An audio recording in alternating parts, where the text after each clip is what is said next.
con AFI. Es un gusto tenerlos aquí a todos reunidos. Vamos a dar inicio. Y bueno, mucho gusto. Yo soy Isabela Forero, soy analista de mercadeo de AFI y estaré con ustedes el día de hoy como moderadora de este encuentro. Para quienes no nos conocen, AFI es una empresa que lleva 20 años en el mercado, especializada en el sector de garantías y llevamos ya acompañando a las inmobiliarias en todo este tiempo. Y pues hemos vivido varias experiencias y gracias a estas experiencias podemos acompañarlos y darles como los mejores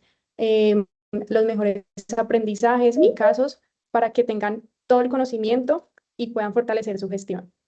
Conecta con AFI es un escenario creado especialmente para ustedes, pensado como un espacio de formación, también de un espacio de conversación, de respaldo y pues sobre todo buscamos resolver las inquietudes y brindar las mejores herramientas para que puedan resolver su gestión diaria.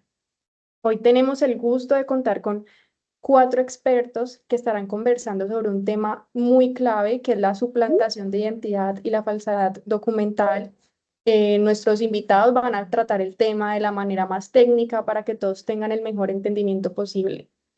Bueno, contamos con Anthony Salas, quien es un ingeniero industrial con 13 años de experiencia en cargos directivos, 9 años en el sector financiero y 3 en AFI, especialista en inteligencia de negocios con énfasis en Big Data. También nos acompaña Jacqueline Arias, quien es la coordinadora de estudios financieros de AFI, con una amplia experiencia en análisis de créditos y riesgos. También nos acompaña desde Authentic Luis Miguel González, gerente general y Lisette Agredo. Ella es abogada, especialista en Derecho Procesal e Inmobiliario, directora jurídica de AFA.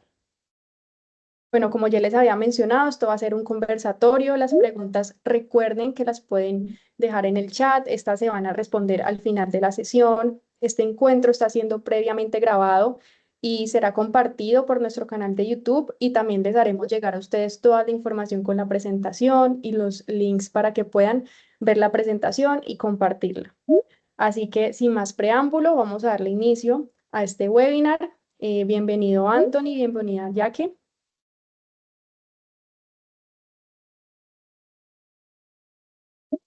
Hola Isabela, muy buenos días. Gracias por esta presentación que nos has realizado. Muchas gracias a todos por su participación en este espacio. Para mí es un gusto estar con ustedes y compartirles temas tan importantes eh, y vitales para el sector inmobiliario al que pertenecemos. En este espacio, en este conversatorio, esta charla que vamos a tener, vamos a ahondar primero, a hacer un viaje por los indicadores macroeconómicos actuales de Colombia, luego vamos a ver algo del mercado aquí en Colombia, el mercado inmobiliario, tipos de fraude, estadísticas sobre el fraude digital, qué datos tenemos en AFI con respecto a este tema de fraudes, qué mecanismos y controles tenemos al interior de AFI, tips también que puede servir como herramienta para ustedes y asimismo herramientas tecnológicas que les vamos a compartir que están a la disposición de ustedes para que sea un apalancamiento y en conjunto podamos combatir este flagelo que nos afecta a todos. Entonces, ya dicho esto, entremos en materia con el primer tema, que es el indicadores macroeconómicos de Colombia. Pues claramente es importante tener un contexto. Inflación, dato caliente, hace un par de días salió el dato al cierre de octubre, publicado por el DANE. El indicador viene con una tendencia creciente en el último trimestre, cerrando este octubre en el 5,51%, septiembre había sido el 5,18%.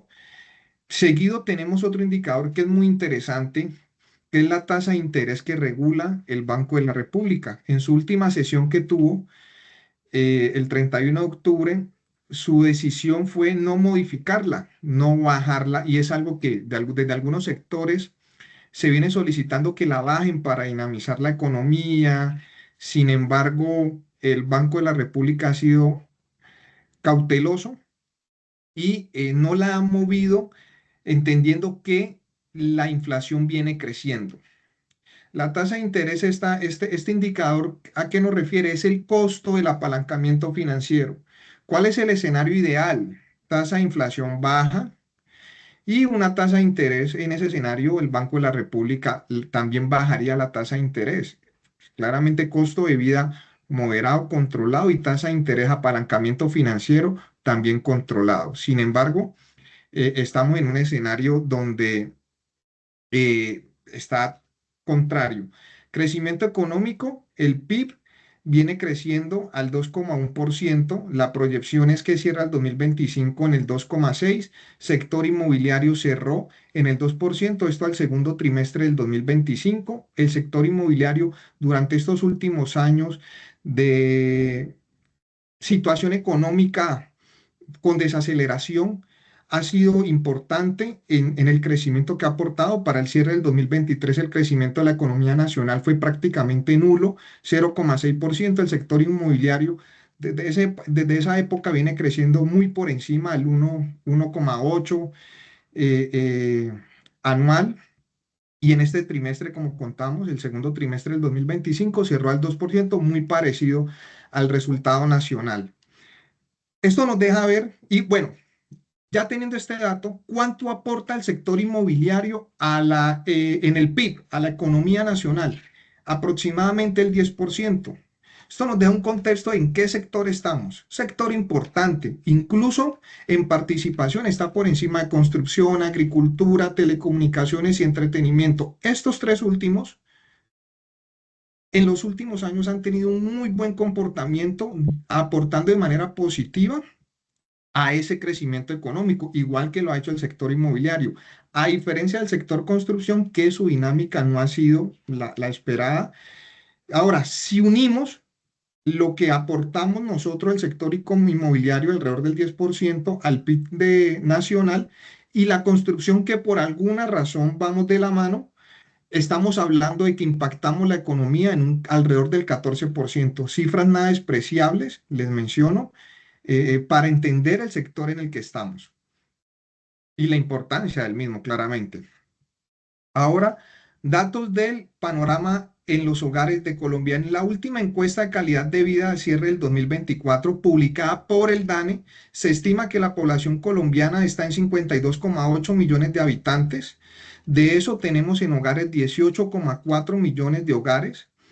Aquí hay un dato que es chévere revisarlo, y es que el promedio de personas en hogar está en 2,86 al cierre del 2024.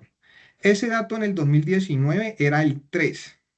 Y si miramos al cierre del 2024, hacemos un zoom en Bogotá, es el 2,6. ¿Eso qué nos habla? De que hay un cambio, ¿sí?, hacia hogares unipersonales. Y esto nos conecta con la otra parte que tenemos aquí, y es hogares unipersonales en el 2020. 16,8. 2024, 19,8, casi el 20%. ¿Sí? En este tiempo creció alrededor de unos 3 puntos, ¿sí? Casi 4 puntos.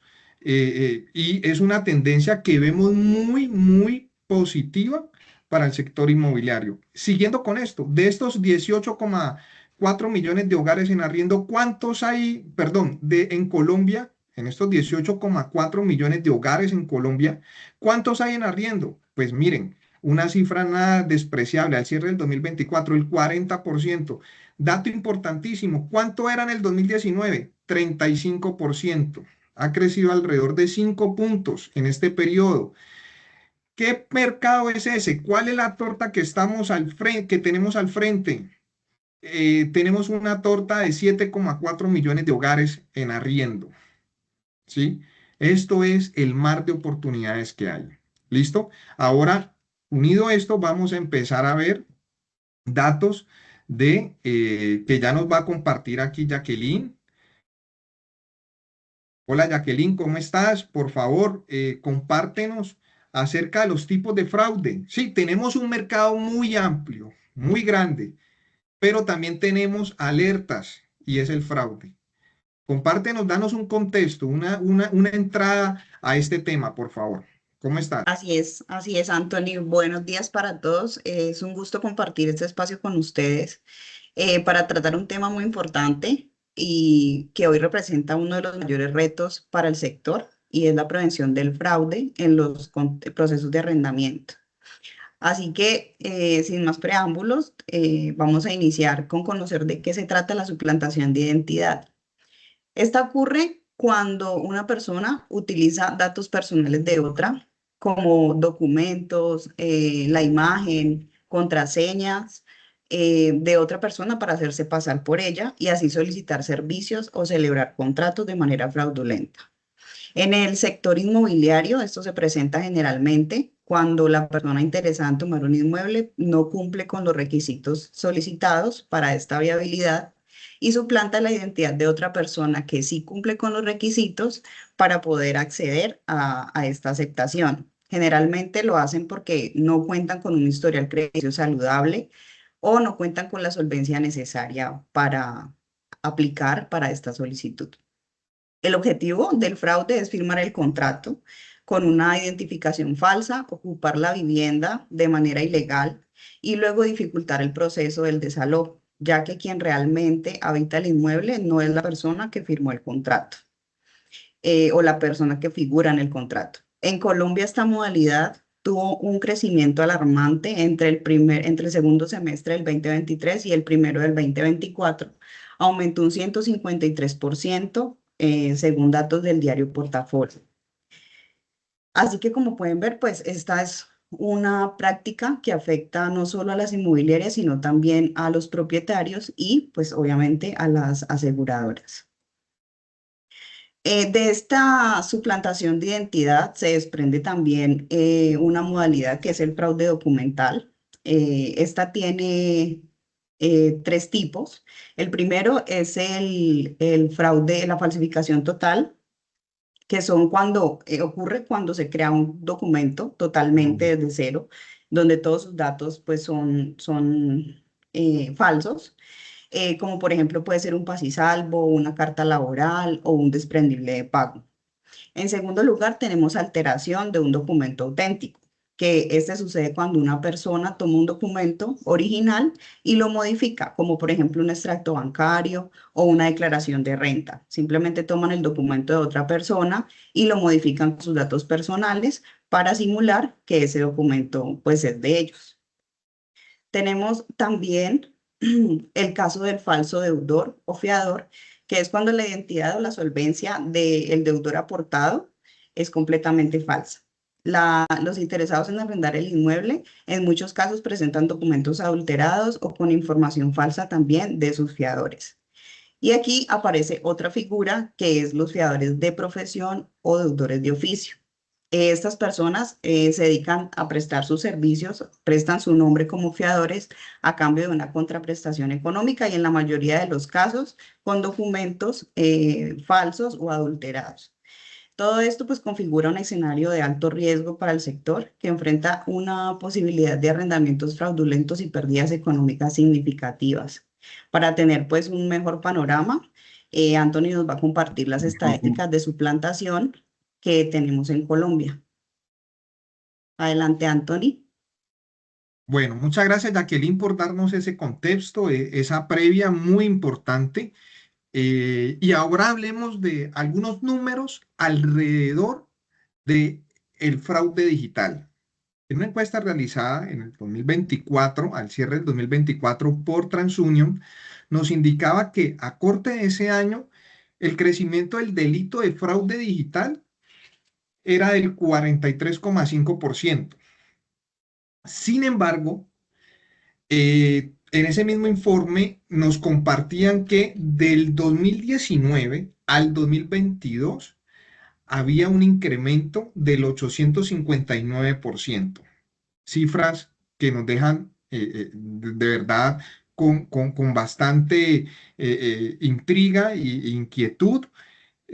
Asimismo, bueno, aquí antes de pasar al otro dato, quiero en este rango, ¿por qué lo detallaban?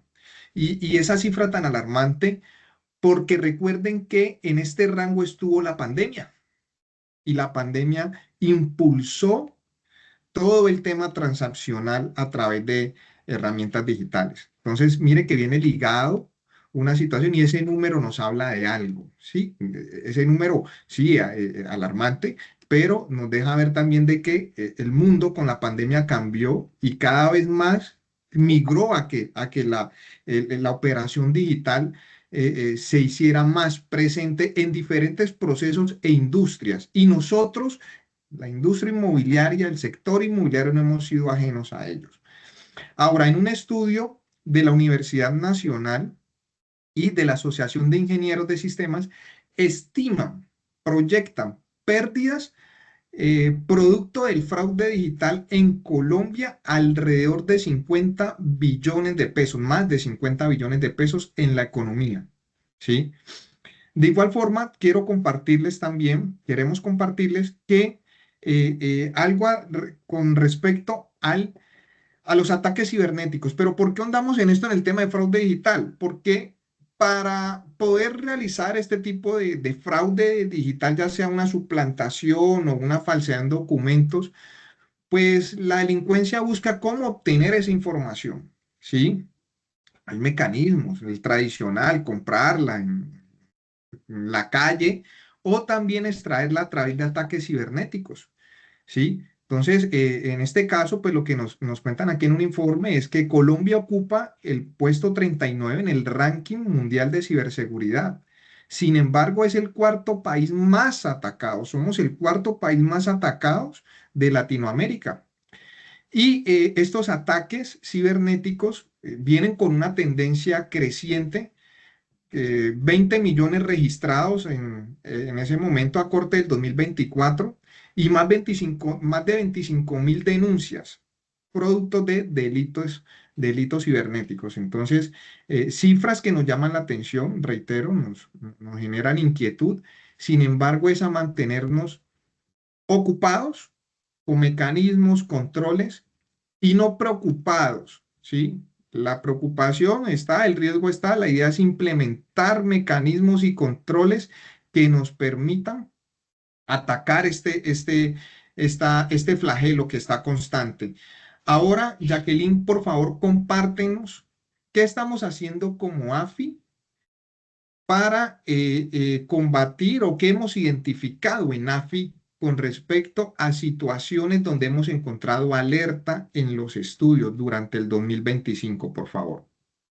Claro que sí, Anthony. Bueno, en realidad pues es alarmante ver las cifras, pues que cada vez van en aumento estos casos. En AFI obviamente tratamos siempre de mitigar este riesgo y te cuento que en lo que llevamos del 2025 hemos detectado 282 intentos de fraude con montos de canon que son aproximadamente 482 millones. En estos casos que hemos detectado, hemos encontrado la suplantación de identidad, el fraude documental y los deudores de oficio. Estas cifras pues nos demuestran que el fraude no solo sigue presente, sino que cada vez se vuelve más sofisticado, por lo que pues es fundamental continuar fortaleciendo los mecanismos de verificación, de control y sobre todo pues brindar capacitación constante a todos los actores involucrados en los procesos de arrendamiento. Por favor, cuéntanos, Anthony, qué mecanismos hemos utilizado en AFI para mitigar este riesgo. Tienes el Gracias, micrófono. Jacqueline. Como acabamos de ver, no, tranquila, tranquila, que aquí estamos. Mira, como acabamos de ver, al interior de AFI hemos detectado si hacemos algo, ¿sí? Ahora vamos a ver cómo lo hemos hecho, cómo hemos logrado esos números que nos acabó de compartir Jacqueline. Entonces, tenemos un mecanismo que ustedes lo ven en el acta de resultado y es la validación de datos de contacto de los solicitantes que se presentan en el estudio. ¿Qué datos validamos? El correo y celular. Con fuentes de información, trabajamos con las principales fuentes de información a nivel mundial, de hecho, trabajamos con ambos. Entonces, eso también es garantía de la validación que hacemos y la calidad de la misma. ¿Sí? ¿Qué hacemos en esto? Si coinciden los datos, ustedes ven un apto. Si no coinciden, ustedes van a ver un no apto. Allí en el no apto le estamos levantando la mano y le estamos diciendo, hey, aquí hay algo que no nos coincidió. Inmobiliaria, por favor, toma medidas y controles adicionales para que garantices la validación de identidad del solicitante. ¿Sí? Es una alerta. Nosotros acá buscamos y buscamos mitigar ese riesgo. ¿sí? La idea es hacerlo en conjunto, trabajar de la mano. Jacqueline nos habló de los estudios anulados, ¿sí? ¿Qué hacemos al interior con eso? Tú me cuidas, yo te cuido, todos nos cuidamos. Un estudio que es anulado, todos los integrantes de la solicitud quedan registrados en una base de seguridad de AFI, ¿sí? Con eso, ¿qué buscamos? Que tanto para esa misma inmobiliaria u otras inmobiliarias, ninguno de esos solicitantes se presenten en una nueva solicitud. ¿De acuerdo? Tercer punto, validación de identidad a través de OTP. Ya más adelante nos van a contar. Esto es algo de lo tecnológico unido con el primer punto también que mencioné. Y preguntas aleatorias. Pues tenemos esta alternativa también con nuestros proveedores de fuentes de consulta. Y también tenemos entrevistas, pero esas entrevistas también van con un criterio y unas validaciones buscando mitigar ese riesgo de suplantación. ¿Listo? Entonces, estas son herramientas que tenemos en AFI y lo que nos ha permitido eh, llegar a las cifras que nos mencionó durante el 2025, Jacqueline. Ahora, vamos a hablar acerca de, si bien nosotros aquí tenemos herramientas, mecanismos, y hay, ustedes vieron, apalancados con tecnología, y ahora vamos a ver algo de tecnología, también es parte del espacio compartirles y dejarles a ustedes sobre la mesa alternativas y tips. Como inmobiliaria, importante resaltar algo, lo que hablamos ahora antes de venir a este punto importante. El hecho de que un estudio o en un estudio un solicitante me salga no acto, ¿me impide firmar el contrato? No, no me impide hacerlo. Ah, ¿qué me está diciendo AFI? Oiga, venga, tenga controles adicionales. De hecho, a nosotros no nos impide emitir el resultado. Ustedes se pueden encontrar con estudios aprobados que tienen en esa validación que mencionamos que son no aptos, ¿sí? Ya es una levantada de mano y trabajar en conjunto. Ahora, están las herramientas digitales y tecnológicas que ya las van a ver también. Sin embargo, si la inmobiliaria decide realizar la firma o tener el mecanismo de control, eso es una decisión ya muy propia de gestión de cada inmobiliaria a través de notaría. ¿Cuál es la recomendación? Listo. Hágala a través del mecanismo de biometría, ¿sí? Y cuando tenga el contrato físico, escanea el QR.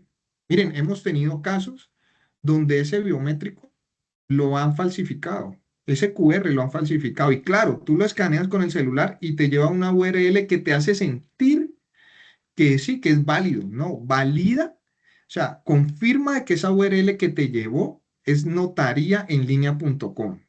¿Sí? Te simulan esa página y te ponen datos, hora, fecha en que lo firmó, la persona, el nombre de la notaría, pero no es real. Entonces, miren que allí es una opción que toma la inmobiliaria, pero hay unos riesgos. En ese mismo escenario de la validación de la autenticidad por biométrico de la notaría, está la otra alternativa y es que yo no escanee el código como inmobiliaria, sino que ingrese directamente a la URL notariaenlinea.com. Y allí me toca registrar dos datos, algo manual, ¿sí? Algo manual. Y es que debajo del QR hay un código, entonces ingreso el código y seguido debo ingresar la cédula de la persona que firmó. Él me va a hacer la confirmación y me va a decir si es real o no. Ahí están las alternativas, las dejamos sobre la mesa. La idea es que como inmobiliarias definan qué les hace más eco y qué puede ser más práctico para su operación. Ya viendo esto, le doy paso a Luis Miguel, quien nos va a complementar este panorama desde el punto de vista tecnológico y de autenticación digital. Miguel, bienvenido. Muchas gracias por estar con nosotros y adelante. Hola, muchas gracias Anthony, muchas gracias a AFI por esta invitación. Pues en efecto, nosotros vamos a tomarnos simplemente unos 7, 8 minutos para explicarles cuáles son los métodos de validación de identidad por medios remotos. Haciendo una claridad previa y es que los métodos de validación de identidad, no existe un método de validación de identidad 100% seguro, es decir, ni siquiera por medios presenciales. Incluso todos sabemos, la cédula de ciudadanía o incluso, como nos lo comentó Anthony, ahora la biometría dactilar en las notarías, pues son métodos que, pues lamentablemente hoy los delincuentes ya han sabido encontrar los mecanismos para vulnerar.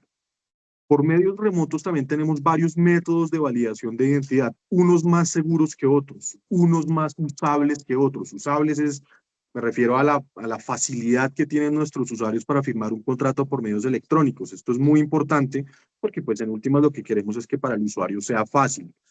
Entonces, ¿qué pasa con la tecnología? A veces entre más seguro es el sistema, más difícil es para el usuario final. Entonces, ¿cuál es el reto? Equilibrar estos dos componentes, usabilidad como seguridad.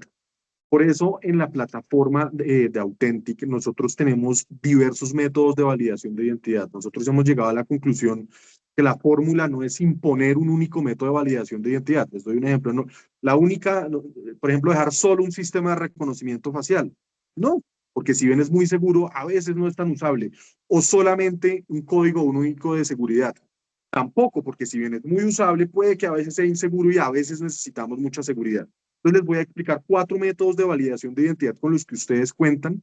Ustedes inmobiliarias pueden utilizar cualquier método de validación de identidad, digamos, al amparo de una premisa jurídica, y es que los 4 métodos de validación de identidad que ustedes utilizarán tienen reconocimiento legal según el decreto 2364 del 2012. Estos 4 métodos de autenticación, como les digo, son perfectamente legales, sin embargo, pues hay unos más seguros que otros y hay otros más usables que otros. Entonces, el primero que vamos a ver es el OTP o One Time Password, o eso traduce código de un solo uso. Código de un solo uso son esos 4, a veces 6 dígitos que nos llegan al OTP, al SMS, al correo electrónico, que nosotros tenemos que digitar en la aplicación.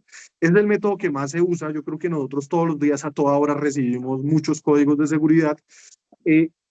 ¿Por qué? ¿Por qué se usa tanto? Pues hay que ser francos, porque es el más usable, porque es el que le permite a los usuarios pues tener mejor experiencia de usuario. Sin embargo, no es el más seguro. Hay que decirlo, digamos, hay que decirlo con claridad. Insisto, no estoy diciendo que no sea legal. Es legal. El decreto 2364 del 2012 incluso lo menciona expresamente. Pero es un código que pues lamentablemente no es tan seguro, no es tan robusto. Entonces, si ustedes, por ejemplo, conocen a su usuario, saben que este usuario pues realmente, no sé, tienen algún conocimiento previo y tienen confianza que no estamos ante un supuesto caso de suplantación, un OTP está bien. ¿Por qué? Porque es legal, digamos que tiene ciertas características de seguridad y es muy usable. Sin embargo, ya aquí empezamos a ver casos más robustos. Por ejemplo, un OTP verificado, ya el one-time password ya no que se envía al celular o al correo electrónico que el usuario nos ha reportado, sino que se hace una consulta al buró de crédito y el buró de crédito nos dice a qué celular se envía. Entonces es muy importante porque no estamos enviando el código al celular que nos reportó el usuario, sino al celular que nos reporta el buró de crédito. Entonces este es un sistema que tiene muy buena experiencia de usuario y también es muy seguro. Siguiente, por favor. A continuación, vamos a ver también los otros 2 métodos de validación de identidad con los que cuentan en la plataforma. Preguntas de seguridad, todos conocemos las preguntas de seguridad, 5 preguntas de historial crediticio y financiero y comercial que nos permiten establecer si la persona es quien dice ser. Yo creo que a todos nos ha pasado que a veces se nos olvida, decimos, uy, ¿será que yo tuve cuenta con Adevillas hace 12 años? Ese es un modelo que, digamos, es chévere porque nosotros lo que hemos hecho es que las preguntas que se hacen no son tan antiguas, digamos, lo que le permite a los usuarios acordarse o recordar pues la respuesta. Sin embargo, tengan en cuenta una cosa, las preguntas de seguridad son un método muy usable, pero es un método que desde el punto de vista de la seguridad tiene algunos vacíos. ¿Por qué? Y pues digamos, lo hemos visto en la experiencia. A veces el suplantador no es una persona, no es un delincuente que está, no sé, buscando la manera, pues digamos, no son delincuentes profesionales. A veces es un familiar, a veces es una persona cercana que conoce nuestros datos. Y esto te lo digo porque lo hemos visto. Entonces, las preguntas de seguridad es un método usable, es seguro, pero tiene algunas falencias. El último y más seguro, creo yo que es el método de validación de identidad más seguro que existe hoy en el mercado, en el mundo entero, es el sistema de reconocimiento facial. El sistema de reconocimiento facial, insisto, con el cual ustedes también cuentan, hace un cotejo biométrico del rostro de las personas con la foto de la cédula de ciudadanía. Y adicionalmente verifica que la cédula de ciudadanía que se le está prestando al sistema sea original. Es decir, si ustedes ponen una fotocopia o si un suplantador quiere poner una fotocopia o incluso una cédula de ciudadanía falsa, el sistema está en las capacidades de reconocer que estamos ante una fotocopia o ante una cédula de ciudadanía falsa. Es un sistema muy seguro que, les reitero, no solamente es un reconocimiento facial, sino que hace también un cotejo de verificación de la originalidad del documento. un método muy robusto. Todo lo anterior, ustedes tienen estos 4 métodos de validación de identidad a su disposición. Les reitero, ustedes inmobiliarias que son los responsables de validar la identidad de sus usuarios, tienen que elegir cuál método es el más adecuado. Si ustedes desconfían que pueda haber un caso acá de suplantación, váyanse con un reconocimiento facial de una. Si ustedes tienen certeza que el usuario es quien dice ser y aquí no hay un caso de suplantación, pueden utilizar cualquiera de los otros métodos sin ningún problema. Adicionalmente, ustedes pueden combinar estos métodos de validación de identidad. Hay un estándar incluso definido en la Superintendencia Financiera de Colombia que indica que cuando se combinan métodos de validación de identidad, el método se considera robusto, incluso, digamos, como les digo, es un estándar financiero de la banca. Y todo lo anterior, entonces, cuando ustedes combinan métodos de validación de identidad, es muy seguro. Y tan seguro es que ustedes, digamos, en el contexto de la alianza AFI Authentic, van a acceder a un beneficio que yo les cuento, y yo creo que pues los que, digamos, han sido juiciosos investigando sobre mecanismos de firma electrónica de validación de identidad, no se encuentran en el mercado.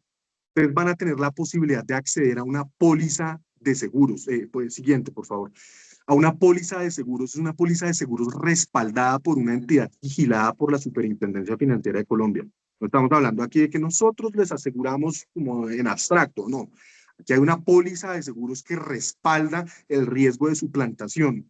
En un supuesto, que es muy importante tenerlo en cuenta, si ustedes combinan el sistema de reconocimiento facial más el OTP verificado, ustedes inmediatamente se hacen acreedores al respaldo, insisto, de una póliza de seguros que respalda el riesgo de suplantación.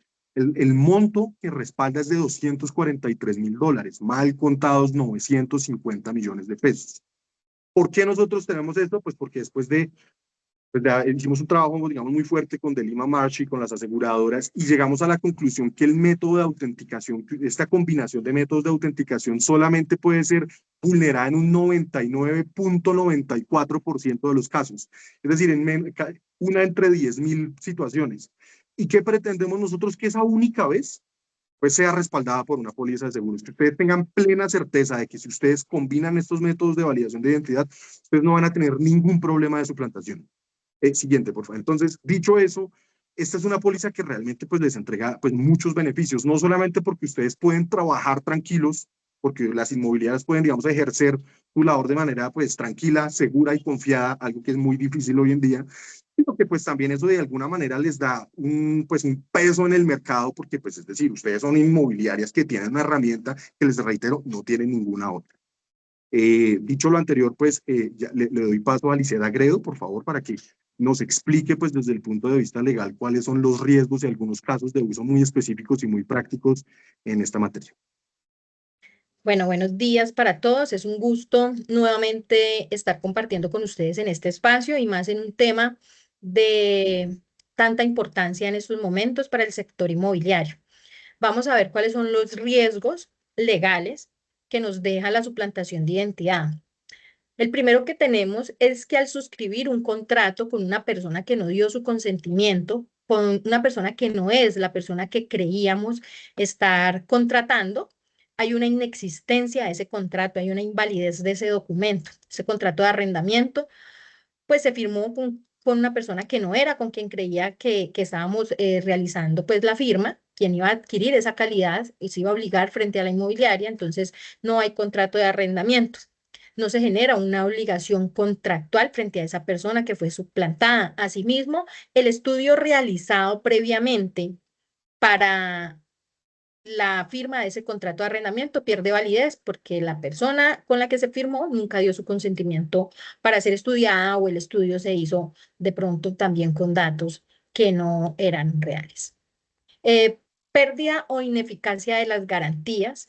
Ese es el segundo riesgo que nos trae y es que al no tener un contrato de arrendamiento, ¿sí?, válido, hay una pérdida de las garantías que son accesorias, que necesitan de ese contrato de arrendamiento para poder tener vida, ¿sí?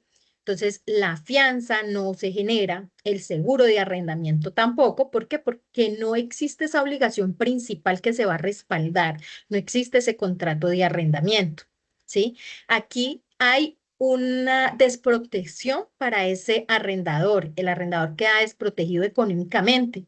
Nosotros desde AFI en estos casos, ¿qué hacemos? En estas situaciones prestamos acompañamiento para buscar mitigar el riesgo. ¿Qué es lo primero que tenemos que hacer para mitigar el riesgo? Buscar la recuperación de ese inmueble, ¿sí? Porque entre más tiempo pase con esa persona que no hace parte del contrato y a la que no le podemos reclamar, más se generan cánones de arrendamiento que la inmobiliaria pues no va a poder recuperar o que la afianzadora o la aseguradora no le va a reconocer por la inexistencia de ese contrato de arrendamiento.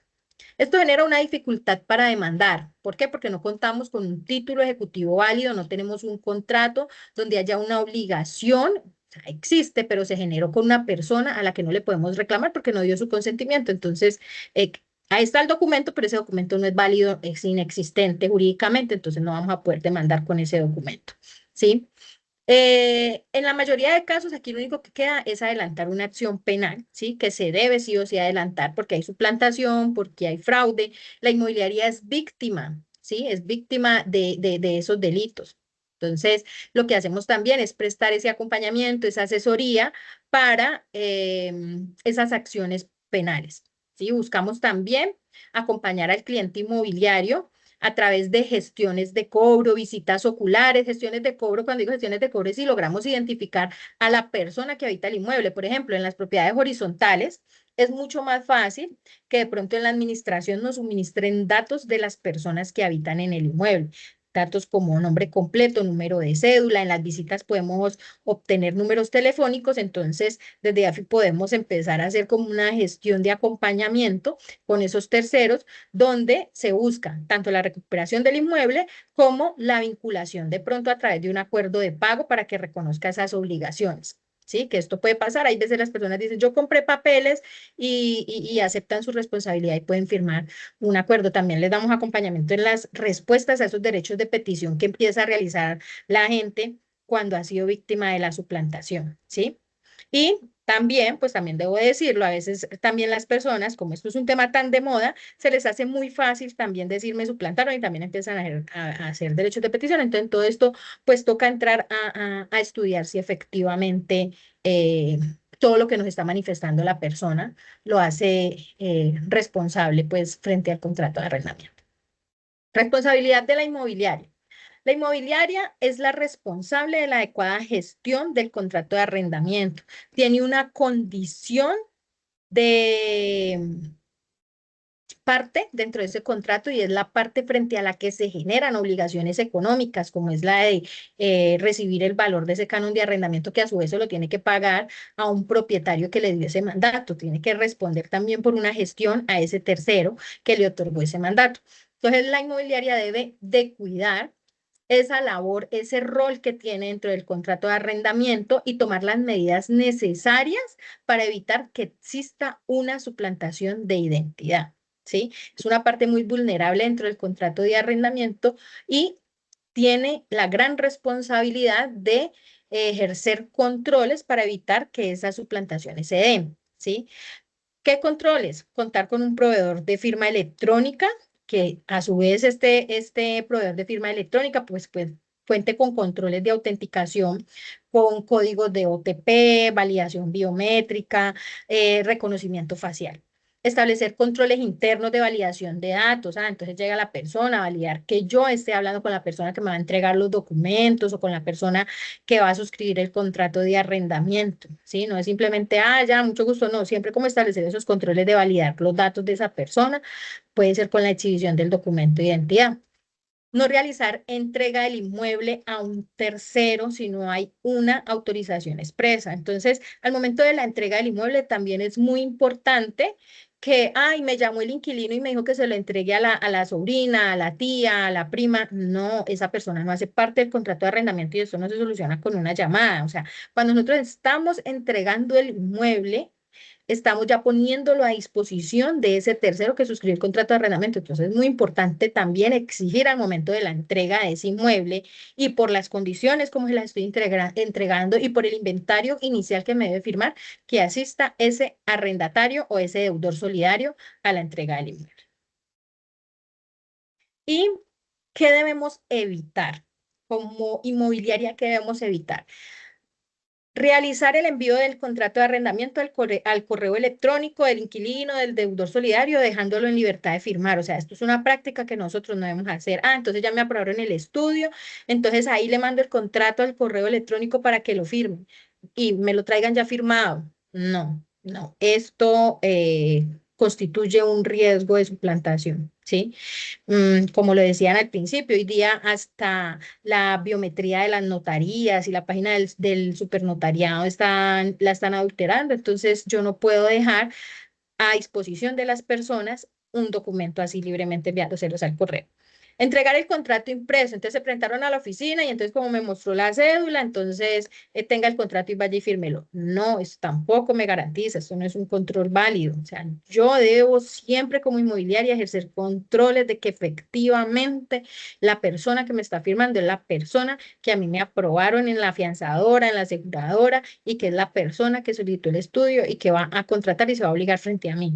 Realizar la entrega del inmueble a terceros que no son parte del contrato, como lo explicaba, que entregueselo a mi tía porque yo no puedo ir, que entregueselo a mi prima, que entregueselo a mi cuñada y esas personas no hacen parte del contrato de arrendamiento. Entonces, el día de mañana, esto también va a generar un conflicto, ¿sí?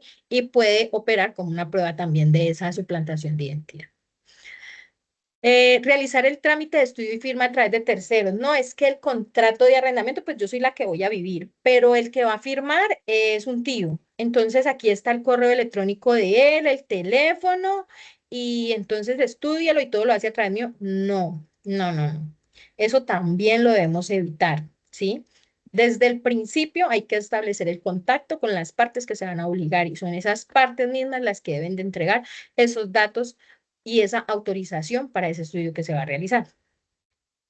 Cambiar la dirección electrónica de las partes para la firma del contrato.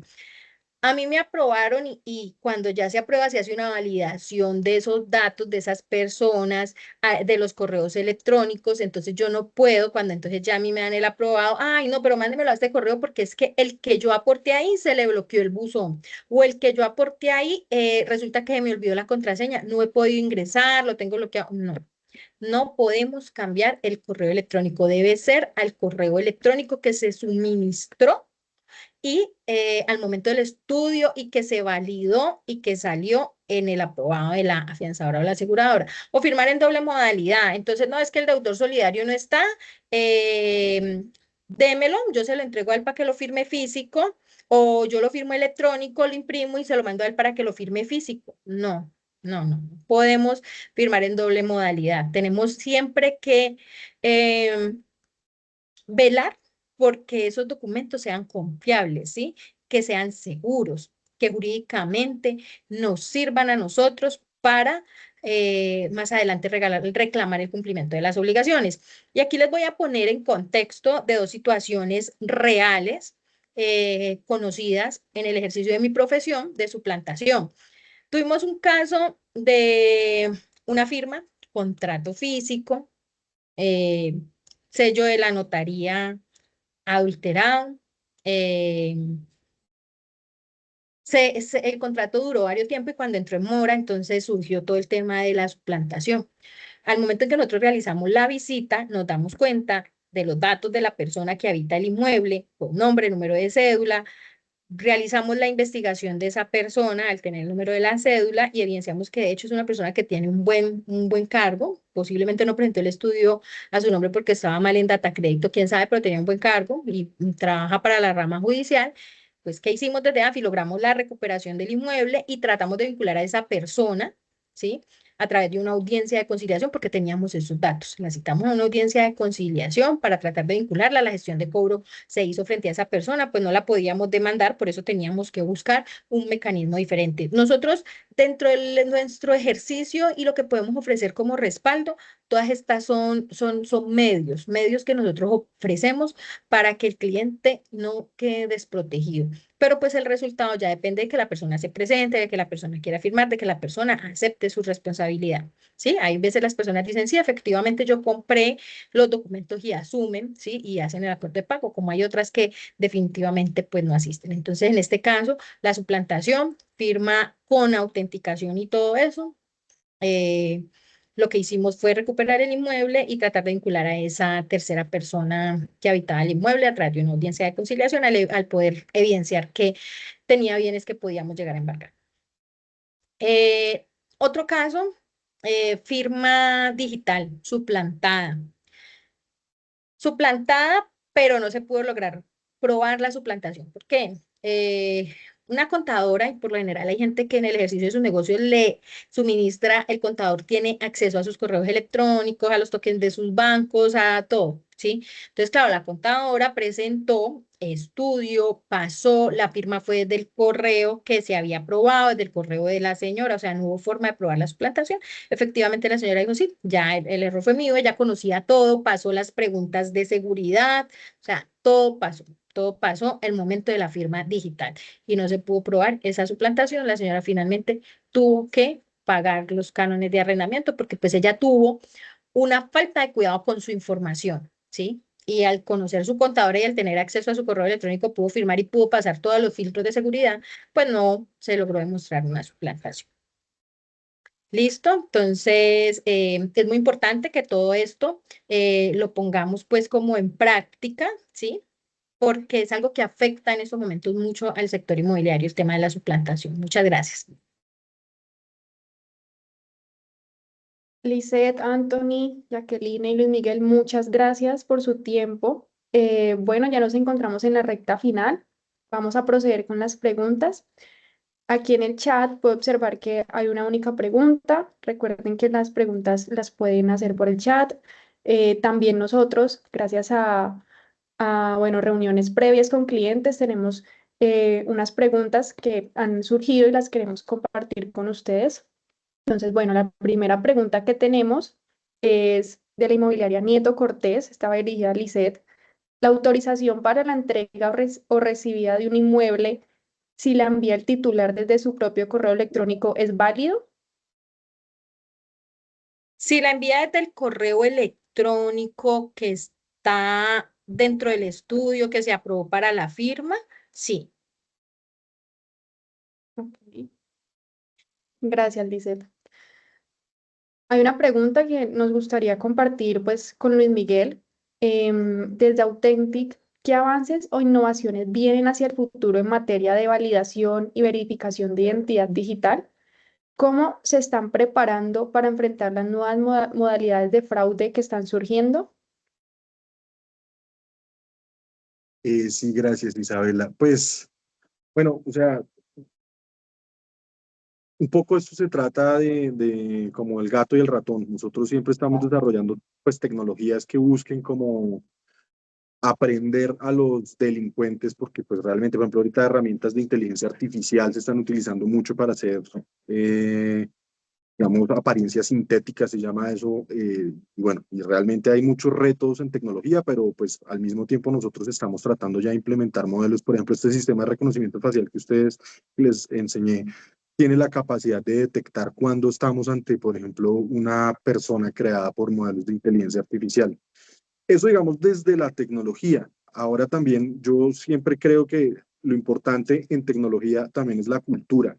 Y es que nosotros, es decir, tanto las inmobiliarias y todos los actores del mercado, tengamos la intención de promover modelos de seguridad remotos y digitales.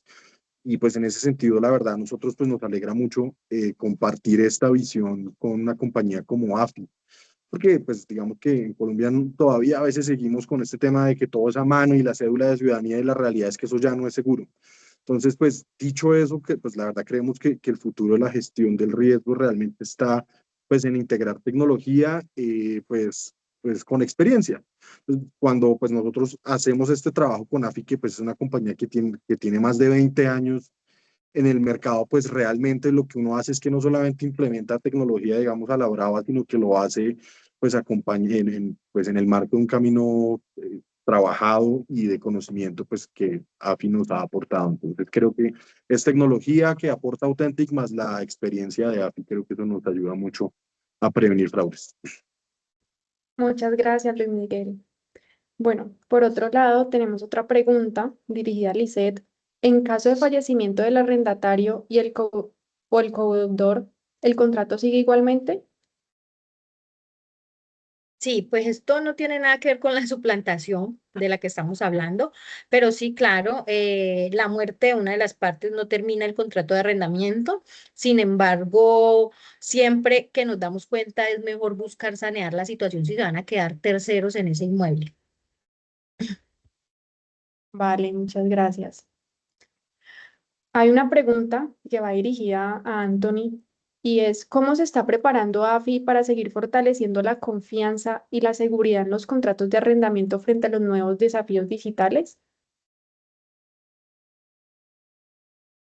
Hola Isabela, nuevamente. Bueno, muchas gracias. Sí, es una pregunta muy interesante. Nosotros estamos convencidos de que la confianza es el eje del negocio inmobiliario y protegerla es una tarea compartida entre todos los actores del sector. Las inmobiliarias, esto es muy importante, tienen la responsabilidad fundamental de la validación de identidad y autenticidad de la información que reciben. Finalmente, la inmobiliaria es un actor en esa firma del contrato, es una de las partes. Y desde AFI, ¿qué hacemos? Vimos los controles que tenemos implementados, apoyados, apalancados en tecnología, también lo que nos compartió Luis Miguel, ¿sí? Desarrollamos también entrenamientos para nuestras clientes, que este es uno de ellos, un espacio de charlar, de compartir, también los pueden gestionar a través de sus gerentes de cuenta. Nuestro compromiso es seguir fortaleciendo este trabajo conjunto entre AFI, nosotros y las inmobiliarias, combinando nuestra experiencia. Llevamos no por menos 20 años en el mercado de garantías de arrendamiento con soluciones digitales. Ahí mencionamos y recuerdo la alianza con Authentic, que permite tener la trazabilidad, ser ágil sin perder la seguridad en el proceso contractual, en la firma de ese contrato. ¿Sí? Finalmente, y en definitiva, buscamos que cada inmobiliaria que confía en AFI se sienta acompañada y protegida frente a nuevos riesgos digitales. Luis Miguel lo decía ahora. Esto va mutando. Por eso cuando vimos los números, por allá en ese rango del 2020 se había disparado, ¿sí? Y probablemente lo que estamos viendo hoy no será lo de dentro de un año o 2 años, y hay que seguir trabajando, ¿sí? El riesgo siempre va a estar, lo que hemos de hacer es mitigarlo ir eh, activando mecanismos y herramientas apalancados en esto para que esto no nos afecte, sabiendo finalmente y teniendo en cuenta ustedes como inmobiliaria que nosotros, AFI, somos un aliado que evoluciona con los cambios del mercado, ¿sí? Estamos constantemente buscando cómo hacerlo mejor. ¿Para quién? Para ustedes, nuestros clientes. Vale, Anthony, muchas gracias. Tenemos una pregunta de parte de Inmobiliaria Commodity Asesoría SAS y nos preguntan si AFI ofrece planes específicos para validaciones de identidad.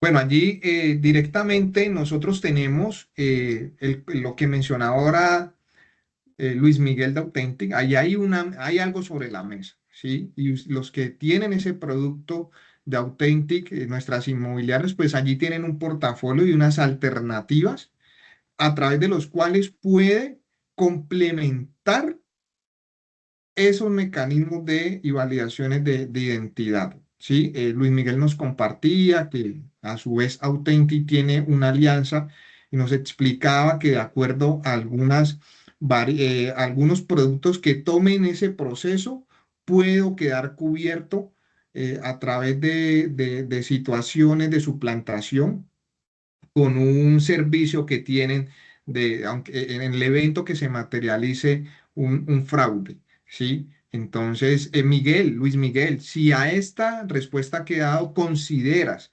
complementar algo, pues bienvenido, ¿no? Lo veo muy alineado por ahí con lo que nos mencionaste. Sí, sí, sí, sí, Anthony, totalmente. Pues digamos que la idea es que ustedes a través de la alianza AFI Authentic puedan pues acceder a todos estos modelos de autenticación que nosotros les explicamos. con las ventajas que eso tiene, pues incluso la póliza de seguros. Entonces, pues la plataforma Autentic es una plataforma as a service que está pues también muy integrada con AFI. Entonces ahí ustedes tienen todos los modelos de validación de identidad a su disposición. Vale, Luis Miguel, muchas gracias. Hay otra pregunta ya para finalizar este tiempo que va dirigida a Lisette y dice, si tengo una conversación por WhatsApp donde autoriza recibir o entregar un inmueble, ¿puedo tomarlo como pantallazo y es válido? No, por WhatsApp no. Listo. Bueno, muchas gracias a todos por su tiempo. Nuevamente, muchas gracias a Luis Miguel por acompañarnos en este espacio tan importante para nosotros, a Anthony, a Lisette y a Jacqueline por compartir sus conocimientos y sobre todo a ustedes que siempre nos han acompañado y están dispuestos a recibir toda la información. De verdad lo agradecemos mucho. Saben que mes a mes tenemos nuestros Conecta con AFI y toda esta información, la presentación y la grabación será compartida con ustedes por medio de correo electrónico. Saben que pueden compartirla y si tienen